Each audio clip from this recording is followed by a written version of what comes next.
मंडळी, सध्या भारतामध्ये, संपूर्ण भारतामध्ये अमृत स्नान, प्रयागराज येथे झालेलं करण्यात आलेलं अमृत स्नान याच्या पूर्ण विश्वामध्ये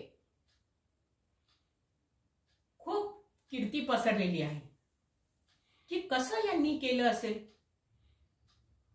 आणि हा जानेवारी 11 जानेवारी पासून ते 29 जानेवारी महिन्याचा पंधरवाडा हा पूर्ण आध्यात्मिक लहरीमध्ये बुडून गेलेला आहे।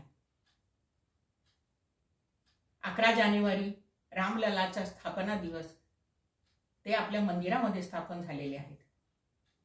12 जानेवारी स्वामी विवेकानंदांची जयंती, आणि त्या दिवशी स्मरण झालं की युवा दिवस असल्याच्यानी सगळ्या तरुण मंडळींना त्यांनी आव्हान केलेलं आहे, कळकळीची विनंती केलेली आहे की हे युवांनो, तुम्ही मेंढरांचे पुत्र आहात हा भ्रम काढून टाका आणि उठा, मृगराजांनो उठा, अशी कळकळीची विनंती केलेली आहे। म्हणून आपण तो युवा दिवस करतो। 13 आणि 14 यात तर काही विचारू नका। अमृत स्नानाची अलोट गर्दी आणि त्याचबरोबर पूजनीय असे नागासाधू आणि विदेशी लोकही सुद्धा आपल्या भारतामध्ये आलेले आहेत आणि त्यांनी आपली आध्यात्मिक चळवळ भारतामध्ये चालू केली, याचा अतिशय आनंद वाटतोय। आणि पुन्हा स्वामीजींचं ते वाक्य आठवतं की संपूर्ण तीर्थाटन करून आल्यानंतर आपल्या भारतीय समाजाचं एक अंतरंग शोधून काढलेलं आहे आणि पुन्हा तरुणांना एकच आव्हान केलेले आहे की तुम्ही विदेशात जा। विदेशात जेव्हा जाल तेव्हा आपल्याला रिकाम्या हाताने नाही जायचं आहे, तर आपला अध्यात्माचा कटोरा तिथे घेऊन जा। एक अध्यात्माची माळ त्यांच्या गळ्यामध्ये घाला, तर आपली ही संस्कृती त्यांना कळेल आणि तेच दृश्य आपल्याला प्रयागराज मध्ये पाहायला मिळालेलं आहे। 13-14 अमृत स्नान झाल्यानंतर 22 जानेवारी ही इंग्रजी तिथी अनुसार पुन्हा स्थापना दिवसाची तिथी। 26 जानेवारी आपला प्रजासत्ताक दिन आणि त्या दिवशी आपलं झालेलं शक्ती प्रदर्शन की हा देश आमचा आहे आणि याच्यावर आमची सत्ता आहे हे दाखवून देण्याचा दिवस। आणि त्या दिवशी आपण सगळ्यांनीच पाहिलं असेल की आम्ही कमी नाहीये आणि ह्या देशावर आमची सत्ता आहे हे दाखवलंय आम्ही। 29 जानेवारी मौनी अमावस्या, पुन्हा अमृत स्नानाचा दिवस। त्या दिवशी सुद्धा अलोट गर्दी लोकांची, आणि त्या दिवशी जी अलोट गर्दी पाहून एक श्लोक आठवला की तो श्लोक असा आहे की अन्नक्षेत्रे कृतं पापम पुण्यक्षेत्रे विनश्यति।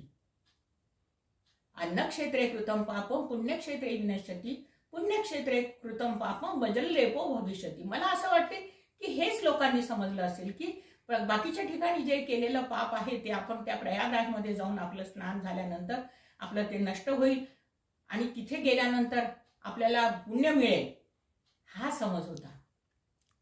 याच्यावर स्वामी समर्थ स्वामी रामदासांनी खूप सुंदर एक श्लोक सांगितला आहे की अरे याला तुम्हाला पुनर्जन्म तर मिळणारच नाही। आणि एक श्लोक सांगितला की इदम हि गांगम त्यजतीम इहांगम, इदम हि गांगम त्यजतीम इहांगम पुनर्न वापी पुनरपि चांगम, पुनरजांगम यदि वापि चांगम, आयने विहंगम शयने भुजंगम करे रथांगम चरणेषु गांगम। तुम्हाला पुनर्जन्म मिळणारच नाही, पण जर मिळाला तर तो मात्र विष्णुपद प्राप्त होतं त्यांनी, कारण चरणाशी गंगा आहे, शय्या शेषाची आहे आणि हातामध्ये सुदर्शन चक्र आहे। असं विष्णुपद प्राप्त झाल्याशिवाय राहणार नाही। पण त्याकरता काय करायचं की हे प्रयागराज इथलं किंवा कोणत्याही क्षेत्रावरचं अमृत स्नान हे कशा करता केलं जातं, तर त्यांनी सांगितलं की तीर्थे तीर्थे जायते साधू वृंदः, वृंदे वृंदे जायते सत्तत्व बोधः। कशा करता करायचं की तिथे जाऊन ह्या साधू संन्यासी ब्रह्मचारी जे काही आध्यात्मिक लोक आहेत त्यांच्याशी चर्चा करून आणि ज्ञान मिळवायचा खरं म्हणजे हा उद्देश असतो. पण त्याही वेळेला हीच परिस्थिती होती की लोकांनी फक्त पहिला श्लोक आठवणीत ठेवला आणि त्याच्याप्रमाणे नुसती पावन डुबकी लावण्याकरता नाही, तर तीर्थे तीर्थे जायते साधू वृंद, वृंदे वृंदे जायते तत्वबोधा. तिथे जाऊन चर्चा करण्याचे हे दिवस आहेत आणि म्हणून हे अमृत स्नानाचं महत्व आहे.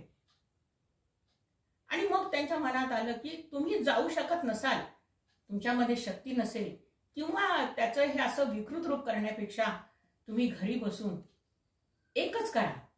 आणि त्यांनी त्याच्यावर पद रचलं की राम नाम कथा गंगा श्रवणे पावन करी जगा. राम नाम कथा गंगा श्रवणे पावन करी जगा. तिशी प्रेमपूर आला शंकर हृदयी सामावला. रामदासांची माऊली आळशावरी गंगा आली. हे नका समजू की तुम्ही न गेल्याने काही होईल, पण तुम्ही घरी राहूनही ही रामनामाची कथा जर ऐकली, श्रवण केली, रामनामाचं स्मरण केलं किंवा आपल्या इथील पाण्यामध्ये सुद्धा गंगेचं स्मरण केलं, तर मला असं वाटते हे रामनाम घेतल्यानंतर जी आत्मोन्नती मनुष्याची होते तीच या प्रयागराजमध्ये अमृत स्नान करून सुद्धा होते. पण त्याचा अर्थ असा नाही की आपण जायचंच नाही. त्याचा अनुभव घ्या, त्याचा आनंद घ्या, पण न गेल्यास ही रामनाम कथा गंगा जरूर करा, हीच विनंती. जय श्रीराम.